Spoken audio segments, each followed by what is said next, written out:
رب اشرح لي صدري ويسر لي أمري واحلل عقدة من لساني يفقهوا قولي إن الله وملائكته يصلون على النبي يا أيها الذين آمنوا صلوا عليه وسلموا تسليما. پڑھیے الصلاۃ والسلام علیک یا رسول اللہ وعلی آلک و اصحابک یا حبیب اللہ. الصلاۃ والسلام علیک یا نبی اللہ وعلی آلک و اصحابک یا خاتم الانبیاء والمرسلین. الحمدللہ کا شکر فضل اس کا احسان کہ اس نے ہمیں توفیق دی کہ ہم پھر سے قرآن کریم کو پڑھنے سمجھنے کے لیے اکٹھے ہوئے ہیں. سورہ بقرہ شریف چل رہی ہے اور اس کی 36 آیات تقریباً ہم نے مکمل کر لی تھی. تو میں چھوٹا سا ریویو 35 اور 36 کو یہیں سے سٹارٹ کرتا ہوں. بسم اللہ الرحمن الرحیم. وَقُلْنَا يَا آدَمُ اسْكُنْ أَنْتَ وَزَوْجُكَ الْجَنَّةَ وَكُلَا مِنْهَا رَغَدًا حَيْثُ شِئْتُمَا وَلَا تَقْرَبَا هَٰذِهِ الشَّجَرَةَ فَتَكُونَا مِنَ الظَّالِمِينَ. اور ہم نے فرمایا کہ اے آدم تم اور تمہاری بیوی جنت میں رہو اور بغیر روک ٹوک کے جہاں تمہارا جی چاہے کھاؤ، البتہ اس درخت کے قریب نہ جانا ورنہ حد سے بڑھنے والوں میں شامل ہو جاؤ گے. فَأَزَلَّهُمَا الشَّيْطَانُ عَنْهَا فَأَخْرَجَهُمَا مِمَّا كَانَا فِيهِ. تو شیطان ان دونوں کو جنت سے لغزش دی، پس انہیں وہاں سے اس نے نکلوا دیا. وَقُلْنَا اهْبِطُوا بَعْضُكُمْ لِبَعْضٍ عَدُوٌّ. اچھا وہ جہاں رہتے تھے وہاں سے ان کو اس نے فَأَزَلَّهُمَا الشَّيْطَانُ ان کو وہاں سے نکلوا دیا اور ان کو جو ہے وہ کہا کہ تم نیچے اتر جاؤ. وَقُلْنَا اهْبِطُوا بَعْضُكُمْ لِبَعْضٍ عَدُوٌّ. تم ایک دوسرے کے دشمن بنوگے اور تمہارے لیے ایک خاص وقت تک زمین میں ٹھکانہ اور زندگی گزارنے کا سامان ہے. یہ پورا واقعہ اور اس کے سارے معاملات لاسٹ ٹائم ہم نے کافی ڈیٹیل میں ڈسکس کر لی ہیں میں ویسے تو اسی سے آگے یعنی بس یہ پڑھنے کا مقصد یہ تھا کہ وہ سارا واقعہ جو حضرت آدم علیہ السلام اور اماں حوا کے حوالے سے ہے، اس میں کافی ساری تفصیل بھی ہے. اب اگر کسی نے وہ سیشن نہیں لیا ہوا تو آئی تھنک اس میں کافی ساری باتیں آپ کو ہمارا اصل میں ریکارڈڈ سیشن بھی ہوتا ہے وہ انشاءاللہ آئی ول لیٹ یو نو. تو اگر کوئی ایسا ہو جو اس کو یہ والا سیشن اس نے نہ سنا ہو تو وہ پھر اس لنک سے آپ دوبارہ اس کو سن لیجیے گا، تو اس میں آپ کو بہت ساری باتیں واضح ہو جائیں گی. جیسے سیدنا آدم علیہ السلام کے لیے خطا کا لفظ استعمال کرنا اس معنی کے اندر کہ آپ گناہ گار ہیں تو یہ جائز نہیں ہے. تلاوت کے علاوہ آدم علیہ السلام کے لیے ہم کبھی بھی گناہ گار کا یا گناہ کا یا ایسی مسٹیک جس میں گناہ ہو ایسی کسی بھی بات کا جو ہے وہ اظہار یا ایسی بات نہیں کر سکتے. اس بات کو ذہن میں رکھنا ہے. اور دوسرا ہذہ شجرہ کے حوالے سے گفتگو کی تھی لاسٹ ٹائم، وہ یہ ہے کہ اس میں شیطان نے اصل میں یہ دھوکہ دیا تھا، وہ بھی حضرت سیدتنا حوا رضی اللہ تعالیٰ عنہ جو ہیں، یعنی آپ کی جو زوجہ ہیں، ان کو یہ کہا تھا کہ اللہ نے جو پھل کھانے سے منع کیا ہے وہ اس خاص درخت سے ہے، یعنی اس قسم کے اور درخت بھی ہیں وہاں سے کھا لیں، ٹھیک ہے. تو اس درخت سے خاص منع کیا گیا ہے، یعنی مسئلہ تھا کہ اس نوع کو نہیں کھانا، اس چیز کی کسی بھی قسم کو نہیں کھانا. تو اس نے کیا کہا کہ نہیں وہ کسی بھی نہیں، بس وہ یہ خاص درخت جو ہے وہ اس پہ. اور تیسری بات اس میں تھی کہ اس نے دھوکہ یہ دیا تھا کہ آپ اللہ کا قرب حاصل کریں گے، آپ کو اللہ تعالیٰ کا مزید قرب مل جائے گا اور آپ مثل فرشتہ ہو جائیں گے. جیسے فرشتے جو ہیں وہ اللہ کی اطاعت میں اور اس کی بندگی میں لگے رہتے ہیں تو آپ کا مقام بھی بڑا اونچا ہو جائے گا. تو اس نے یعنی دھوکہ یہ کہہ کر دیا تھا کہ آپ کو اللہ کے قریب کروں گا. تو شیطان کا ایک انداز ہے، اس کے اوپر بھی گفتگو ہوئی تھی. تو اس کے بعد پھر جب یہ ہو گیا معاملہ تو پھر اس نے یہاں سے ان کو نکلوا دیا. تو جب یہ معاملہ ہوا تو اس کے بعد پھر جو ہے یہ کہا گیا کہ تم دونوں ایک دوسرے کے دشمن بنے رہو گے، ٹھیک ہے. اور اس میں یہ کہہ دیا گیا کہ تم جو ہے وہ اب آئندہ کے لیے ہوگا کہ تم لوگ جو ہے اب ایک خاص مدت تک زمین پر رہو گے. اب ہوا یہ کہ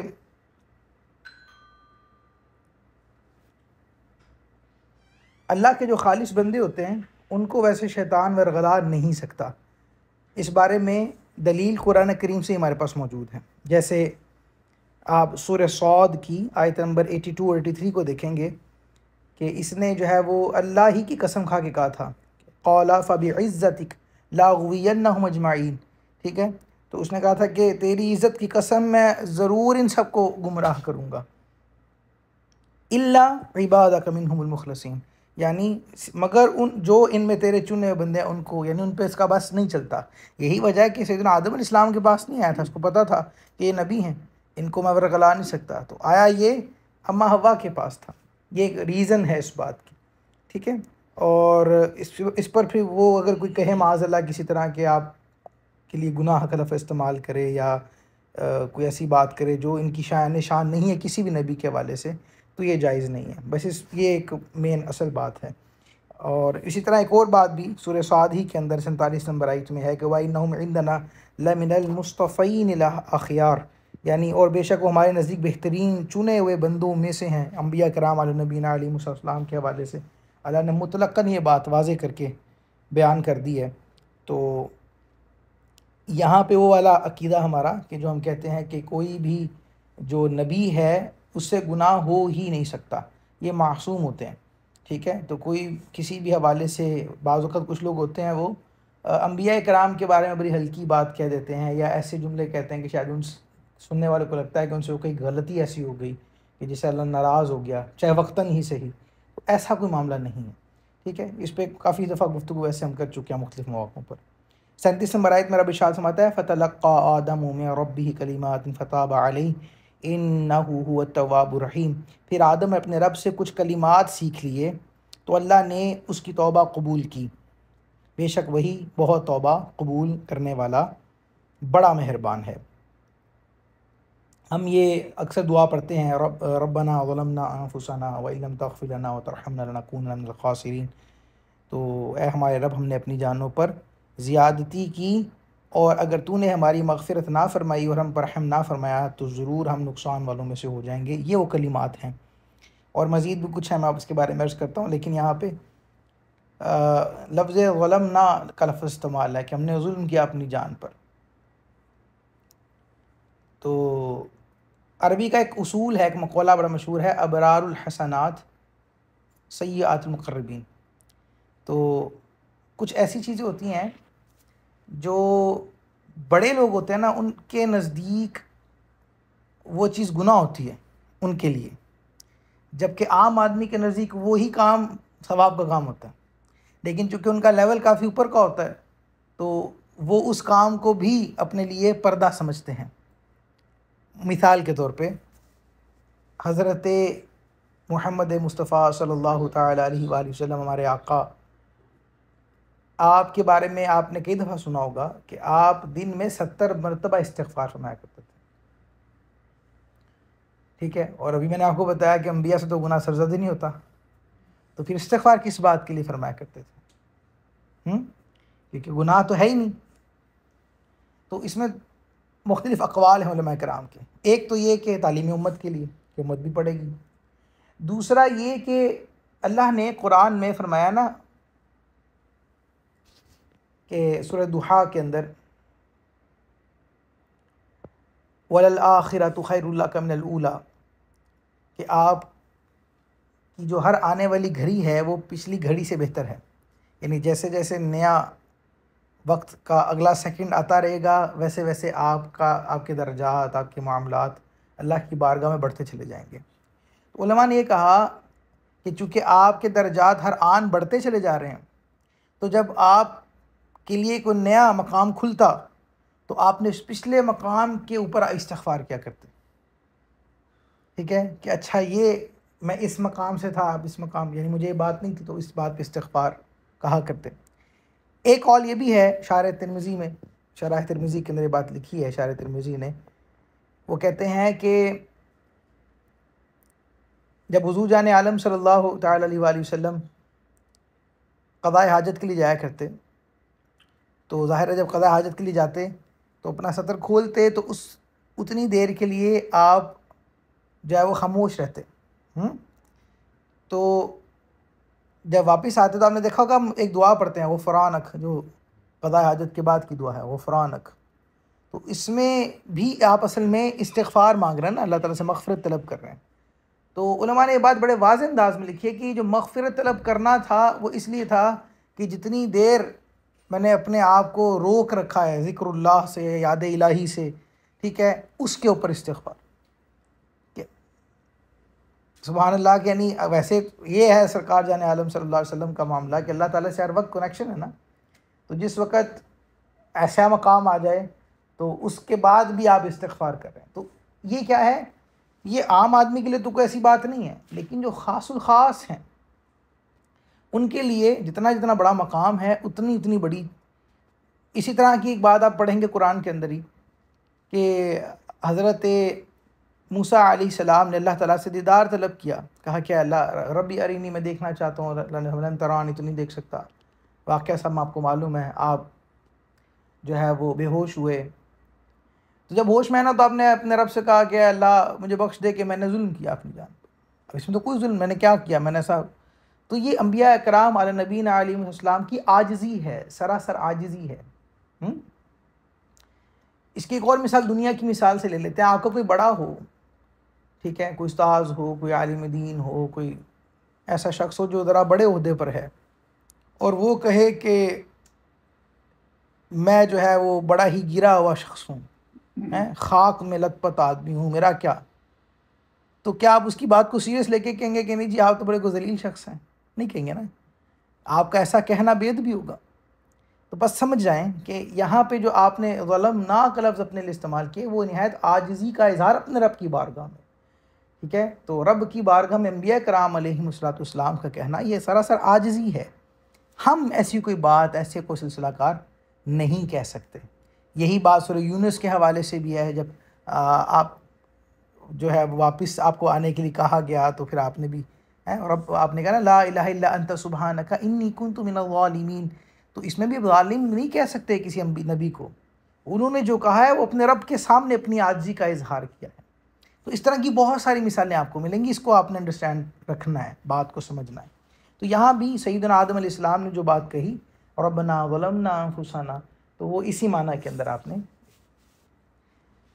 اس کے بعد ایک روایت بھی ہے سیدنا فاروق اعظم رضی اللہ تعالیٰ عنہ سے مروی ہے کہ حضور نے فرمایا کہ جب حضرت آدم علیہ السلام سے جب یہ اجتہادی خطا ہوئی، یہ لفظ اجتہادی خطا کہتے ہیں اس کو، یعنی ایسی خطا جس خطا پہ بھی ثواب ہے.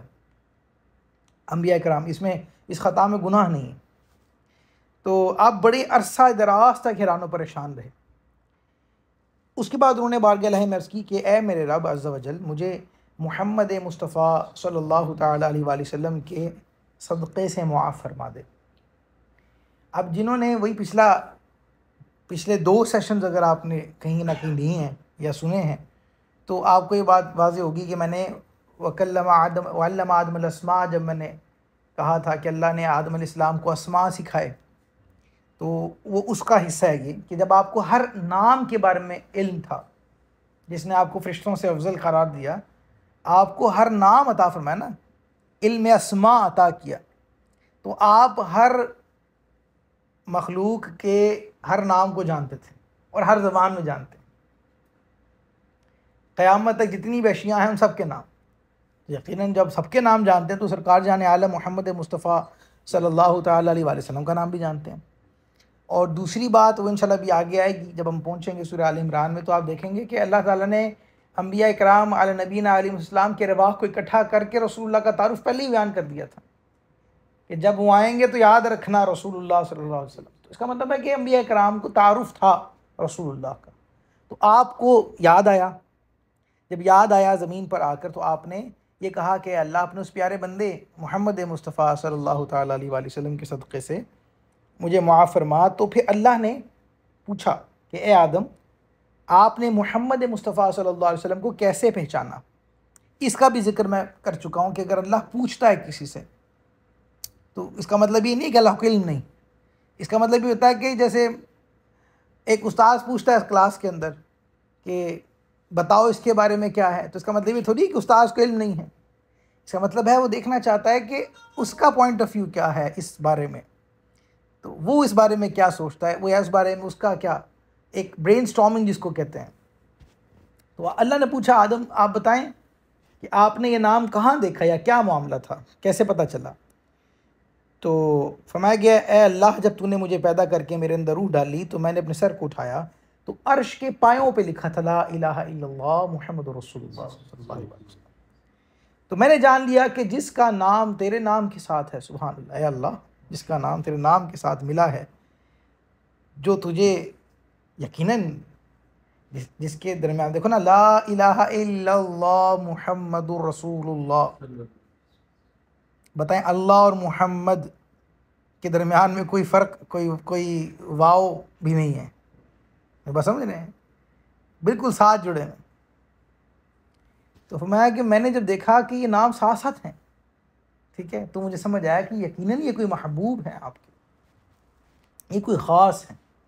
تو بس مجھے یاد آیا تو میں نے کہا، دیکھیں نا جب انسان جستجو میں ہوتا ہے، اسٹرگل میں ہوتا ہے، تو وہ نئے نئے طریقے سوچتا ہے اپنے محبوب کو منانے کے. ہوتا ہے کہ نہیں ہوتا؟ ہم اس بات کو سمجھتے ہیں. جب آپ لگاتار کوشش کرتے ہو کسی چیز کے لیے تو آپ کئی سال روتے رہے ہیں، شرمندگی کا اظہار کرتے رہے ہیں کہ اللہ مان جائے، اللہ کے یہ حکمت کا تقاضا تھا. آپ کی اس خطا اجتہادی سے کتنے معاملات کھلنے تھے، اس پہ بھی ڈسکس بہت پہلے ہو چکی ہے. تو وہ آپ کی عاجزی ہے کہ آپ نے اس پہ بھی یہ کام کیا اور روتے رہے. تو اب آپ نے کہا کہ اللہ نہیں، بس میں یہ جو ہم سر ڈھانپتے ہیں نا، آپ نے سنا ہوگا علماء کرام سے کہ جب باتھ روم میں جاؤ تو سر ڈھانپ کے جاؤ. یہ سر ڈھانپنا دراصل حیا کی نشانی ہے، ٹھیک ہے، حیا کی وجہ سے سر ڈھانپا جاتا ہے. ہوتا یہ تھا کہ سیدنا آدم علیہ السلام اس قدر عاجزی کا اظہار فرمایا کرتے تھے کہ جب آپ کو قضاء حاجت کا وقت آتا نا، تو کیا فرشتوں کو دیکھ کے آئے تھے، آپ آسمانوں سے تشریف لے کر آئے تھے، سارے معاملات آپ نے دیکھے ہوئے تھے، جنت دیکھی ہوئی تھی. تو جب آپ اپنا ستر کھولتے نا تو آپ شرمندگی کی وجہ سے اپنے سر کو دونوں ہاتھوں سے یوں کر لیتے، اور جتنی دیر آپ کا معاملہ آتا وہ آپ یوں رکھتے اپنے سر کو. تو اس سنت کو بھی زندہ رکھنے کے لیے ہماری شریعت میں یہ پسند کیا گیا ہے، مستحب یہ عمل ہے کہ آپ جب جائیں باتھ روم میں تو اپنے سر کو ڈھانپ کے جائیں، اپنے باپ کی سنت پہ عمل کرتے ہیں، ٹھیک ہے. تو آپ بڑا وہ کرتے تھے بہت زیادہ اس بات کا، تو ظاہر ہے کوشش بندہ کرتے تو آپ کے ذہن میں آیا یہ بات، پھر آپ نے کہا کہ اللہ میں نے وہ بھی دیکھا تو اس کے صدقے سے معاف کر دے، ٹھیک ہے. تو اس جواب میں اللہ نے کہا تھا کہ آدم آپ نے سچ کہا، بے شک وہ تمام مخلوق میں میری بارگاہ میں سب سے زیادہ محبوب ہے، اور آپ نے جو ہے وہ ان کے ذریعے سے یعنی ان کے وسیلے سے جو دعا کی ہے تو میں جو ہے وہ آپ کو معاف کر دوں گا، اور اگر محمد مصطفیٰ صلی اللہ تعالیٰ علیہ وآلہ وسلم نہ ہوتے تو میں آپ کو پیدا نہ فرماتا. یہ مستدرک کے اندر بھی حدیث پاک ہے، اور معجم الاوسط کے اندر ہے، دلائل النبوہ کے اندر ہے، امام بہقی نے اس کو لکھا ہے، ٹھیک ہے. اور یہ سارے معاملات اس حوالے سے. تو یہاں پہ بات سمجھ میں آئی کہ ہم اگر کسی اللہ کے بندے کے نام کے ذریعے سے بھی دعا کرتے ہیں تو یہ دعا مانگنا بھی بالکل جائز ہے، اور سیدنا آدم علیہ السلام کی سنت ہے. آپ صحیح بخاری شریف کے حدیث پاک میں آپ کو سناتا ہوں، کیونکہ بعض اوقات لوگ سمجھتے ہیں کہ بخاری شریف سے ہو تو پھر ہم مانتے ہیں. تو بخاری کے حدیث پاک ہے، من آمن باللہ و برسولہ واقام الصلاۃ وصام رمضان کان حقا علی اللہ ان یدخلہ الجنہ، جو اللہ اور اس کے رسول پر ایمان رکھے اور نماز قائم کرے اور رمضان کے روزے رکھے تو اللہ پر حق ہے کہ اسے جنت میں داخل کرے گا. تو یہاں پہ بھی آپ دیکھیں گے کہ اللہ اور اس کے رسول اور پھر نماز اور پھر رمضان، یعنی اللہ کے علاوہ بھی باقی چیزوں کا ذکر کر کے ان کے نام سے وبی حق ہی جب ہم لفظ استعمال کرتے ہیں نا، یہ وہی ہے جو ہم اپنی اردو زبان میں کہتے ہیں کہ ان کے وسیلے سے، عربی میں وبی حق ہی کا لفظ استعمال ہوتا ہے اس میں، ٹھیک ہے. تو اللہ کے علاوہ آپ وہ چاہے کوئی عمل ہو یا کوئی شخصیت ہو، یعنی جو اللہ کی بارگاہ میں رسپیکٹڈ ہے، اصل میں معنی تو رسپیکٹ کا ہے نا، اللہ کی بارگاہ میں کوئی اسٹیچو کوئی اسٹیچر ہے کسی کا، یعنی کسی کا کوئی بڑا مقام ہے، وہ اسٹیٹس والا ہے، اب وہ کوئی عمل ہو یا کوئی شخصیت ہو یا کوئی جگہ ہو. جب آپ اس کا ذکر کرتے ہیں اللہ کی بارگاہ میں تو ان تمام معاملات کے ذریعے سے دعا مانگی جا سکتی ہے. جیسے آپ قرآن ہی میں یہ موجود ہے، بلکہ آپ جب عمرہ کرنے جاتے ہیں تو آپ یہ دعا پڑھتے ہیں، ان الصفا والمروۃ من شعائر اللہ. اب پتھر اللہ کی نشانی ہے، یعنی اس کے شعائر میں سے ہے. صرف پتھر، میری بات سمجھ رہے ہیں آپ؟ کس کو کہہ رہے ہیں؟ ایک پتھر، صفا اور مروہ پتھر ہے، اس کو آپ کہہ رہے ہیں کہ، اور آپ اونچی اونچی آواز میں کہہ رہے ہیں، رو رو کے کہہ رہے ہیں. تو اصل آپ کو پتہ ہونا چاہیے یہ پتھر نہیں ہے جو اللہ کی نشانی ہے.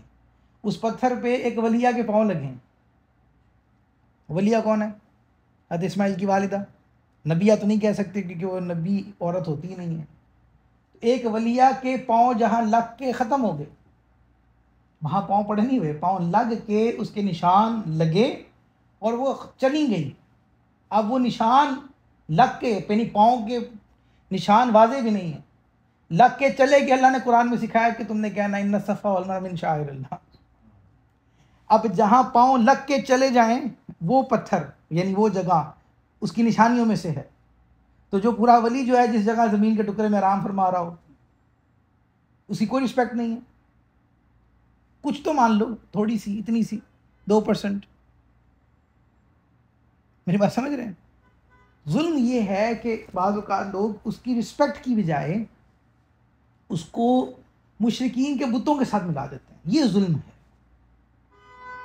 یہ نہیں کرنا چاہیے. بس اس بات کا بڑا خیال رکھنا. ٹھیک ہے؟ تو اللہ نے ہمیں بات سے کیوں بتائی؟ کوئی وجہ تھی نا تو بتائیے. اگر کوئی اہمیت ہی نہ ہوتی تو پھر کیوں کہتا اللہ ان الصفا والمروہ من شعائر اللہ؟ کیوں سکھاتا کہ ہم کہیں؟ یا کیوں آپ قرآن ہی اٹھائیں. حضرت زکریا علیہ السلام کا واقعہ سبھی نے سنا ہوگا کہ سورہ آل عمران کے اندر آپ جو ہیں وہ جاتے ہیں بی بی مریم سلام اللہ علیہا کے پاس، اور جا کے وہاں پہ پوچھتے ہیں کہ اے مریم بتاؤ یہ تمہارے پاس نئے موسم کے پھل کہاں سے آتے ہیں؟ یہ کرامت ہے. جو کہتے ہیں نا کرامت کہاں سے ثابت ہے؟ یہ قرآن سے.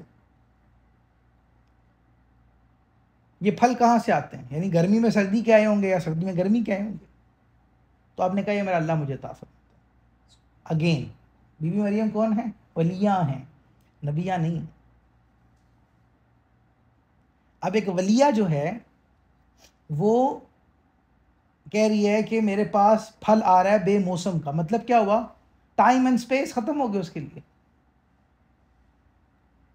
دیر is no time and space for her. ٹھیک ہے؟ اس کے لیے جو ہے وہ گرمی میں سردی ہے، سردی میں گرمی کا موسم، پھل آ گیا، تصرف آ گیا اس پھل کا. تو نبی تو جانتے ہیں نا. اب نبی نے نبی ہوتے ہوئے کیا کیا؟ آپ وہاں سے جب جاتی ہیں تو اس ممبر پہ کھڑے ہو کے، یہ قرآن پاک کی آیت کا ترجمہ عرض کر رہا ہوں آپ کو کہ ٹھیک ہے کہ زکریا السلام نے کہا اللہ اولاد نہیں ہو رہی، تم جو اولاد عطا فرما. اب آپ زیادہ سمجھتے ہیں کہ نبی زیادہ سمجھتا ہے؟ نبی زیادہ سمجھتا ہے. نے کہا یہ وہ جگہ جہاں ایک ولیہ بیٹھ کے اٹھ کے چلی گئی ہے، جہاں وہ عبادت کرتی ہے، بیٹھی تھی اب نہیں ہے، چلی گئی ہے. اس کے پیچھے سے کھڑے ہو کے میں اس زمین کے ٹکڑے پہ کھڑے ہو کے دعا مانگوں جہاں پہ اس کا جسم لگا تھا، بس دعا مانگ لی. یہ کرامت ہے، اور اس کرامت کو اپروو کیا ہے اللہ کے نبی کے عمل نے، اور دعا مانگنے کو بھی. And there are many more. میں آپ کو مثالیں دو میں حلقہ کافی ہیں. ٹھیک ہے؟ تو there are many more examples جس میں اللہ نے جس جگہ اللہ کے ولیوں کا جسم ٹچ بھی کیا ہے تو اللہ نے اس کو برکت والی جگہ قرار دیا. ٹھیک ہے؟ عرفات کی بھی یہی فضیلت ہے. عرفات، ٹھیک ہے، اما حوا اور بیبی، یہ وہی جگہ جہاں دعا قبول ہوئی تھی. یہ ایک قول یہ ہے، تو ہم اس کی رسپیکٹ کرتے ہیں اس جگہ کی. ہاں اب یہ غلط بات ہے کہ کچھ لوگ جو ہیں وہ کچھ زیادہ ہی آگے بڑھ جاتے ہیں. تو اس پہ ہم ڈسکس کر سکتے ہیں، وہ کوسچن آنسر میں بھی اس کو تھوڑا سا لے لیں گے تاکہ بات کوئی اور واضح ہو جائے. تو لیکن ہم اس بات سے تو اگری کرتے ہیں نا کہ یہ جگہ رسپیکٹ والی ہیں، ایٹ لیسٹ اس بات کو تو سمجھے نا. یا اگر کوئی دعا اللہ تعالیٰ سے مانگ رہا ہے اور اس رسپیکٹ والی جگہ یا شخصیت یا کسی اچھے عمل کا وسیلہ پیش کرتا ہے تو اس سے اللہ ناراض نہیں ہوتا، اس بات کو ذہن سے نکال دیں ایٹ لیسٹ. بس اتنی سی بات ہے، کوئی اتنی مشکل بات. اور کوئی یہ بھی نہیں کہہ رہا کہ آپ ہر دعا میں ہی مانگیں. بھائی نہ مانگو، آپ کی مرضی ہے، ساری زندگی نہ مانگو، کوئی مسئلہ نہیں پڑے گا، یہ ایک مستحب عمل ہے، اللہ اس سے خوش ہوتا ہے، اگر کرو گے تو خوش ہوتا ہے، نہیں کرو گے تو اللہ کوئی آپ کو سزا نہیں دے رہا اس بات پہ، یا ہم کو آپ کو فورس نہیں کر رہے کہ آپ ہمیشہ ایسا ہی کریں، فائن، نہ کریں بھائی، میری بات سمجھ رہے ہیں اس بات؟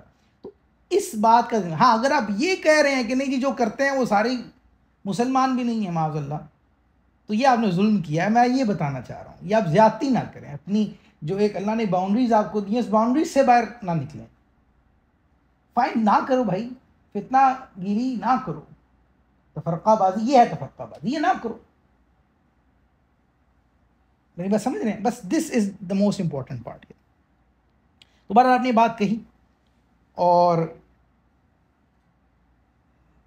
یہ سارے معاملات اس حوالے سے، اب اس میں ایک لفظ استعمال ہوا ہے توبہ کا، تو توبہ کے لیے بھی اللہ تعالیٰ کے لیے جب یہ لفظ آئے تو اس کا معنی اللہ تعالیٰ کا اپنی رحمت کے ساتھ بندے پر رجوع کرنا یا بندے کی توبہ کو قبول کرنا، اور یہ لفظ جب بندے کے لیے آئے گا تو اس کا معنی کچھ اور ہے، اصل مفہوم اللہ تعالیٰ کی طرف رجوع کرنا ہی ہے، توبہ رجوع کرنا۔ امام نبوی رحمۃ اللہ علیہ کے کلام کا خلاصہ ہے کہ توبہ کی 3 شرائط ہوتی ہیں، توبہ الگ ہے، استغفار الگ ہے، آپ کو یہ بات بتانی چاہیے، جب ہم توبہ و استغفار کرتے ہیں تو توبہ ایک الگ چیز کا نام ہے، استغفار ایک الگ چیز کا نام ہے، آپ نے سنا کہ توبہ و استغفار کرنا ہے، استغفر اللہ ربی من کل ذنب واتوب الیہ، اس میں کیا ہے؟ اس میں توبہ میں 3 باتیں ہیں، ایک تو گناہ سے رک جانا، دوسرا گناہ پر شرمندہ ہونا، شرمندگی دراصل توبہ ہے، اور گناہ کو چھوڑ دینے کا پختہ ارادہ کر لینا۔ اب اس میں جو پاسٹ ہے نا جس پہ آپ نے شرمندگی کا اظہار کیا، یہ توبہ ہے، اور آگے نہیں کروں گا، یہ استغفار ہے، آئندہ کے لیے وعدہ کرنا کہ میں اب نہیں کروں گا، مالک آخری بار ہو گیا، یہ استغفار ہے، اور پچھلی کے اوپر جو ندامت ہے دیٹ از توبہ، یہ دونوں کا فرق یہ ذہن میں رکھنا ہے، ٹھیک ہے؟ اور اگر کوئی ایسا گناہ ہو جائے جس کی تلافی آپ کر سکتے ہوں، وہ آپ کو تلافی کرنی پڑے گی، that is also a part of it, توبہ کا، یعنی مثلا کسی کی نماز قضا ہو گئی، اس کو قضا کرنی ہے، تو اس کی تلافی کرنے کا حصہ ہے، یہاں سے یہ بات ثابت ہوتی ہے، یا کسی کا مال دینا ہے تو مال دینا، توبہ بھی کرنی ہے، مال بھی دینا ہے، خالی توبہ سے نہیں ہوگا کام، ٹھیک ہے؟ لوگوں کا کوئی حق ہے تو توبہ بھی کرنی ہے اور حق بھی پورا کرنا ہے، ٹھیک ہے؟ تو یہ چیزیں آپ کو ذہن میں رہنی چاہیے، کچھ ایسے ہیں جس میں صرف توبہ کافی ہے، لیکن جہاں جہاں پہ نہیں ہے وہاں پہ آپ کو ان باتوں کا بھی خیال رکھنا پڑے گا، اور جس نے اکیلے میں کوئی گناہ کیا تو السر بالسر والعلانیۃ بالعلانیہ، یعنی جس نے کوئی چھپ کے گناہ کیا تو اس کی ندامت اور توبہ بھی چھپ کے ٹھیک ہے، اگر کسی نے بھری محفل میں بھرے لوگوں کے اندر کوئی گناہ کیا تو پھر اس کا جو توبہ ہے وہ بھی اعلانیہ، اسی طرح کی مجلس میں، اسی طرح کے معاملات میں یہ ہونی چاہیے، یہ توبہ کی شرائط یہ یاد رکھنی چاہیے ہمیں۔ آگے رب ارشاد فرماتا ہے قُلْ اهْبِطُوا مِنْهَا جَمِيعًا فَإِمَّا يَأْتِيَنَّكُم مِّنِّي هُدًى فَمَن تَبِعَ هُدَايَ فَلَا خَوْفٌ عَلَيْهِمْ وَلَا هُمْ يَحْزَنُونَ، ہم نے فرمایا تم سب جنت سے اتر جاؤ، پھر اگر تمہارے پاس میری طرف سے کوئی ہدایت آئے تو جو میری ہدایت کی پیروی کریں گے انہیں نہ کوئی خوف ہوگا اور نہ وہ غمگین ہوں گے، وَالَّذِينَ كَفَرُوا وَكَذَّبُوا بِآيَاتِنَا أُولَٰئِكَ أَصْحَابُ النَّارِ هُمْ فِيهَا خَالِدُونَ، اور وہ جو کفر کریں گے اور میری آیتوں کو جھٹلائیں گے وہ دوزخ والے ہوں گے، وہ ہمیشہ اس میں رہیں گے۔ تو یہاں پہ ایک لفظ استعمال کیا گیا ہے جملے کے اندر، جملہ ہے فلا خوف علیہم ولا هم یحزنون، ٹھیک ہے؟ کیا کس کے بارے میں کہا گیا ہے کہ وہ جو میری ہدایات پر عمل کرنے والے ہوں گے تو ان کے لیے نہ کوئی خوف ہے نہ کوئی غم ہے۔ خوف اور غم بھی یاد رکھیں، خوف ہوتا ہے فیوچر سے اور غم ہوتا ہے پاسٹ کا، ٹھیک ہے؟ تو پاسٹ کا اللہ تعالیٰ فرماتا ہے نہ غم رکھوں گا اس کے لیے اور نہ فیوچر کا کوئی خوف ہوگا اس کے لیے، اور یہی بات آپ نے کئی دفعہ سنی ہوگی، الا ان اولیاء اللہ لا خوف علیہم ولا هم یحزنون، تو چونکہ اولیاء وہی ہیں جس کی ڈیفینیشن قرآن نے بتا دی نا ہمیں، یہاں پہ وہ واضح ہوگی نا، کن اولیاء کون؟ وہ جو ہدایات پر عمل کرنے والے، اللہ تعالیٰ کی ہر بات وہ ٹالتے نہیں تو پھر اللہ تعالیٰ بھی ان کی بات نہیں ٹالتا، سبحان اللہ، ٹھیک ہے؟ جب اللہ تعالیٰ کی ہر ہدایت پر عمل کرتے ہیں تو اللہ تعالیٰ ان کو پھر اپنے ماضی سے بھی جو ہے وہ ان کو ایزی کر دیتا ہے اور ان کے مستقبل سے بھی ان کو ایزی کر دیتا ہے، تو ان کے لیے نہ کوئی خوف ہے اور نہ کوئی غم ہے، تو یہ بشارت ہے اللہ تعالیٰ کی طرف سے، وعدہ ہے اللہ تعالیٰ کی طرف سے، ٹھیک ہے؟ کہ نہ تو قیامت کی بڑی گھبراہٹ کا کوئی خوف ہوگا نہ وہ غمگین ہوں گے. ٹھیک ہے، جنت کے اندر پھر آگے سارے معاملات ان کے لیے ہو جائیں گے. تو یہاں پہ جو سب کو اترنے کا ذکر یہاں پہ کہا نا، جمع کا صیغہ استعمال کیا گیا نا، قُلْنَا اهْبِطُوا مِنْهَا جَمِيعًا، سارے کے سارے اتر دو. تو وہ کس کے بارے میں ہے؟ وہ آدم علیہ السلام اور حوا، اور ساتھ ہی اللہ تعالیٰ نے ان کی پشت میں جتنی اولاد تھی آخر تک وہ ساتھ ملا کے کہہ دیا. ٹھیک ہے، یہ قرآن کا اسلوب ہے، کبھی وہ جز کہہ کر کل کا معنی لیتا ہے، کبھی کل کہہ کے جز کا معنی لیتا ہے. تو یہ بھی انشاءاللہ جیسے جیسے تفسیر کے عادی ہو جائیں گے تو آپ کو سمجھ آ جائے گی کہ قرآن کا مزاج کیا ہے.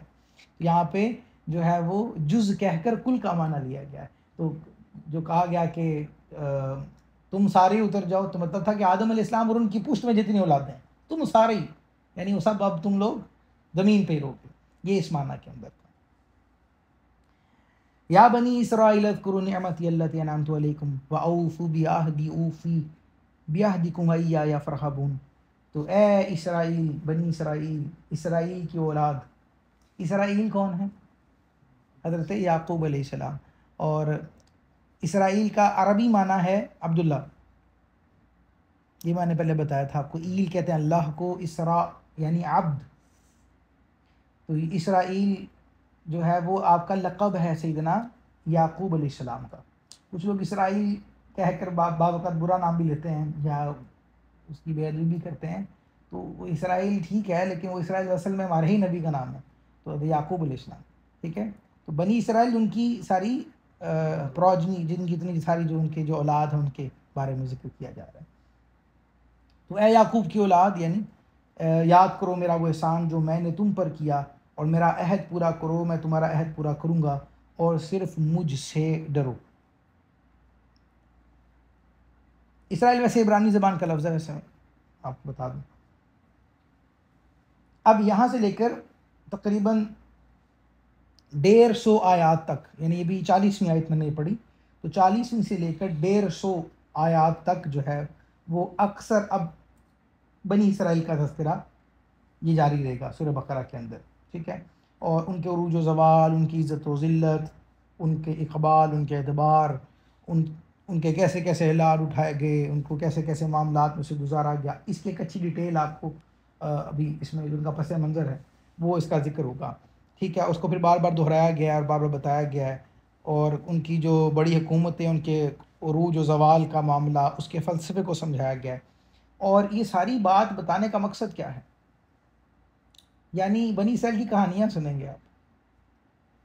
کہانیاں سن کے آپ کسی میں کوئی بات آ رہی ہوگی. قرآن ہمیں کہانیاں سنا رہا ہے. جو کہتے ہیں نا کہانیاں، تو ہم کہتے ہیں کہانیاں دراصل قرآن کا انداز ہے. سمجھو اس بات کو، اس کا مذاق نہیں اڑاؤ. اللہ نے ہمیں واقعات سنا سنا کے ہی سمجھانے کی کوشش کی ہے. یہ اللہ کا اپنا انداز ہے. بہت سارے اب پتہ نہیں ہے کیوں یہ وائرس آ گیا ہمارے اندر اور لوگوں کو پتہ نہیں ہے ان چیزوں کا. دیکھو میں بھی آپ کو بتا رہا ہوں. ٹھیک ہے، تو کوئی آپ کو کہے نا تو سوگا کرو میرے ساتھ بیٹھ کے قرآن پڑھا کرو. ٹھیک ہے، تاکہ آپ کو پتہ چلے اللہ نے ہمیں کیا کیا بتایا.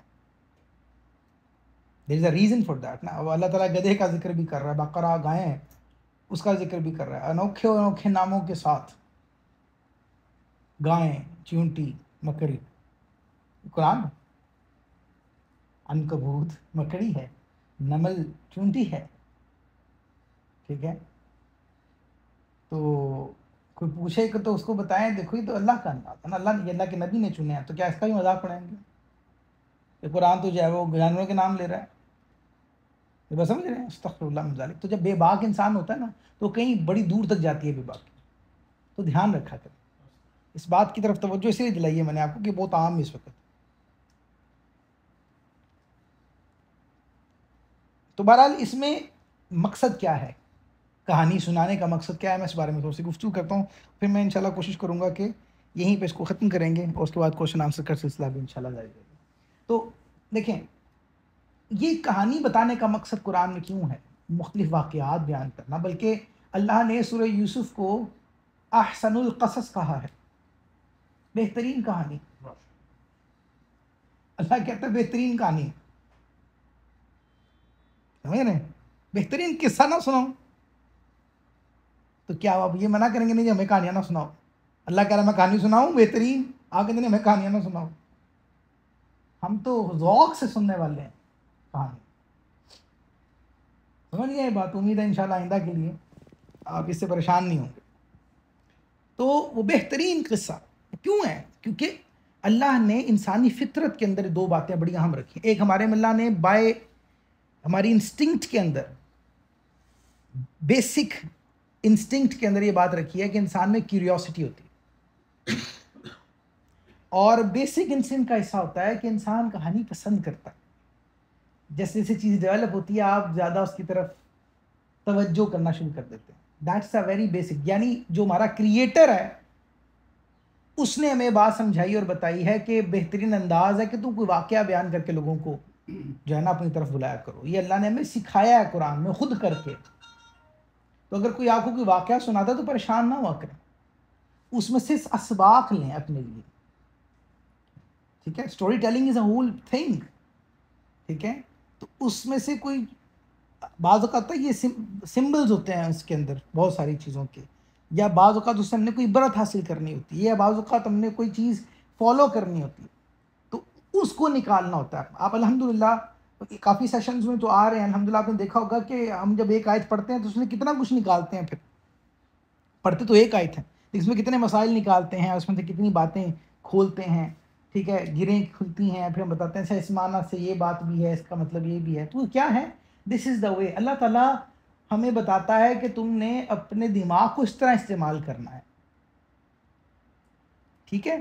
تو اس کے حوالے سے جو ہے نا وہ آپ وہ نہ کیا کریں. جب بھی سنیں تو کہانی کا مسئلہ نہیں ہے، اس میں سے نکالنے کا مسئلہ ہے. اس بات کے اوپر توجہ زیادہ ہونی چاہیے. بہرحال یہ ساری باتیں بھی ہم آگے آئیں گی، اور اس میں سے بہت ساری باتیں جو ہے وہ اللہ تعالیٰ اصل میں وہ یاد بھی کروانا چاہتا تھا ان لوگوں کو کہ دیکھو تورات اور انجیل کے اندر جو کچھ تھا جس کا تم نے رد کیا، اور وہ ساری باتیں اس کے ساتھ ملتی جلتی بھی ہیں، تو تم جو ہے وہ کیوں یاد کرو. جو بار بار کہا جا رہا ہے وہ ان کی اس کتابوں کی طرف ریفر کیا جا رہا ہے جن کو تم چھپا چھپا کر کاٹ کاٹ کر رسول اللہ صلی اللہ علیہ وسلم کے ذکر کو، آپ کے دین کو، اور اپنے وہ سارے معاملات کو جو تم جان بوجھ کے چھپائے بیٹھے ہو، یہ نہ سمجھو کہ اس رب کو پتہ نہیں، وہ بھی اس رب کا کلام تھا، یہ بھی اس رب کا کلام ہے، تو اس طرف آ جاؤ. تو ایک معنی یہ بھی ہے. ٹھیک ہے؟ اور یہاں پہ ذکر بھی کیا جا رہا ہے کہ تم نعمتوں کو یاد کرو. یاد کرو کا مطلب یہاں پہ ہے کہ ان کا شکر ادا کرو. نعمتوں کا شکر ادا نہ کرنا بھی، یعنی نعمتوں کو بھلا دینا بھی دراصل نعمت کو چھوڑ دینے کا معنی ہے، ناشکری ہے یہ بھی. تو نعمتیں ملتی ہیں تو اس نعمتوں کا شکر بھی ادا کیا کریں، تو اس سے آپ کو اس نعمت میں اضافہ ہوگا انشاءاللہ. میرا حد پورا کرو کہا گیا، وَأَوْفُوا بِعَهْدِي. اس کا معنی کیا ہے؟ تو کہا گیا تھا کہ اے بنی اسرائیل، تو میرے حبیب صلی اللہ علیہ وآلہ وسلم پر ایمان لا کر اس وعدے کو پورا کرو جو تم نے مجھ سے کیا تھا، اور میں اس کے ثواب کے طور پر تمہیں جنت میں داخل کر کے تمہارے ساتھ کیا وعدہ پورا کروں گا. یہ اس کا معنی تھا. ٹھیک ہے؟ یعنی وہی بات کہ عہد تو یہی تھا نا، جب تم نے بیعت کی ہے، کلمہ پڑھا ہے موسیٰ علیہ السلام کا، عیسیٰ علیہ السلام کا، تو جب تم نے ان کی بیعت اور ان کا کلمہ پڑھ لیا تو اس کا مطلب ہے کہ جو انہوں نے وعدے کیے ہیں وہ بھی تمہارے وعدے ہیں. تو ان کا وعدہ کیا ہے؟ وہ بھی میں نے آپ کو تھوڑی دیر پہلے کہا کہ تمام انبیاء کی روحوں سے یہ وعدہ کر لیا گیا تھا. عیسیٰ علیہ السلام پیدا ہوتے ہی پہلا کلام یہ کر رہے ہیں کہ دیکھو میرے لوگوں، میں جو ہے وہ اللہ کا بندہ ہوں اور اللہ کا رسول ہوں. میرے بعد ایک آئیں گے جن کا نام ہوگا احمد. یہ بھی قرآن ہے، فَاسْمُهُ احمد. قرآن ہی ہے نا کہ میرے بعد آئیں گے ان کا نام ہوگا احمد. تو ہر نبی نے ذکر کیا کہ یاد کرو دھیان نال، ہمارے ایک آخری نبی صلی اللہ علیہ وسلم تشریف لانے والے ہیں، سارے انبیاء کے سردار آنے والے ہیں. کہا گیا یہاں پہ بتایا جا رہا ہے کہ جو تمہارے انبیاء نے جس بات کے وعدے کیے وہ بھی تمہارے وعدے ہیں، ان کو پورا کرو. اور جب ان کو پورا کرو اپنا وعدہ، تو میں تم سے اپنا کیا وعدہ پورا کروں گا، تمہیں جنت بھی عطا کروں. یہ اس کا معنی ہے. ٹھیک ہے؟ تو سورہ مائدہ کے اندر تھوڑا سا اسکور بھی ذکر کیا گیا ہے. آیت نمبر 12 کے اندر فرماتا رب تعالیٰ وَلَقَدْ أَخَذَ اللَّهُ مِيثَاقَ بَنِي إِسْرَائِيلَ. بے شک اللہ نے بنی اسرائیل سے عہد لیا. وَبَعَثْنَا مِنْهُمْ اثْنَا عَشَرَ نَقِيبًا. اور ہم نے ان میں 12 سردار قائم کیے. نقیب سردار کو کہتے ہیں. وَقَالَ اللَّهُ إِنِّي مَعَكُمْ. ٹھیک ہے؟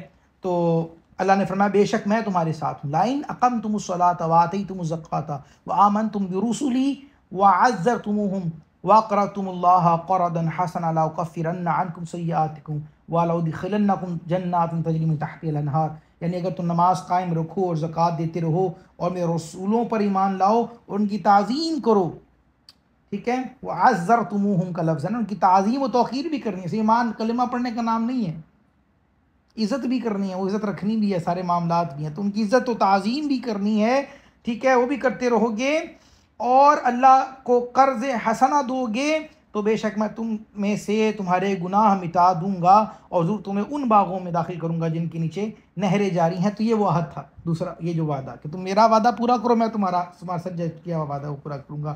فمن کفر بعد ذلک منکم فقد ضل سواء السبیل، یعنی تو اگر اس کے بعد تم میں سے جس نے کفر کیا تو حضور سیدھی راہ سے بھٹک گیا۔ تو یہ، اور دوسرا قول یہ بھی ہے، علماء کرام نے، مفسرین کرام نے ارشاد فرمایا کہ جو اللہ نے حضرت موسیٰ علیہ السلام کے ذریعے بنی اسرائیل سے ایک وعدہ کیا تھا کہ آخری زمانے میں سیدنا اسماعیل علیہ السلام کے اولاد میں سے ایک نبی کو بھیجنے والا ہوں، تو جس نے ان کی پیروی کی اس نے اس نور کی تصدیق کر لی جسے وہ لے کر آئے، یعنی تو اس کے جتنے بھی گناہ وہ بخش دی جائیں گے اور وہ جنت میں داخل ہوگا۔ تو بات وہی ہے جو میں نے آپ کو عرض کر دی کہ وہ نبی کریم جان عالم صلی اللہ علیہ وآلہ وسلم کے حوالے سے اور قرآن پاک کی تفسیر قرآن کی آیت سے بھی میں نے عرض کر دیا آپ کو کہ وہ وعدہ یہ ہے، تو اس کا یہاں پہ ذکر کیا گیا ہے، اور اس کے آگے بھی تھوڑی تفصیل ہے انشاءاللہ، جس میں آپ کو عرض کیا کہ آگے کی جو ہمارے سیشنز رہیں گے وہ بنی اسرائیل اور اس کے حوالے سے ان کے معاملات اور ان سے سیکھنے والی باتیں جو ہمارے لیے ہیں وہ بہت بڑی انٹرسٹنگ بھی ہیں اور بڑے کام کی بھی ہیں انشاءاللہ، اس کا ذکر بھی انشاءاللہ اس میں جاری و ساری رہے گا۔ اللہ تعالیٰ سے دعا یہ کرتا ہوں کہ اللہ تعالیٰ ہمیں علم دین پڑھنے سیکھنے سمجھنے کی توفیق نصیب فرمائے۔ وَأَقُولُ قَوْلِي هَذَا أَسْتَغْفِرُ اللَّهَ لِي وَلَكُمْ وَآخِرُ دَعْوَانَا الْحَمْدُ لِلَّهِ رَبِّ الْعَالَمِينَ۔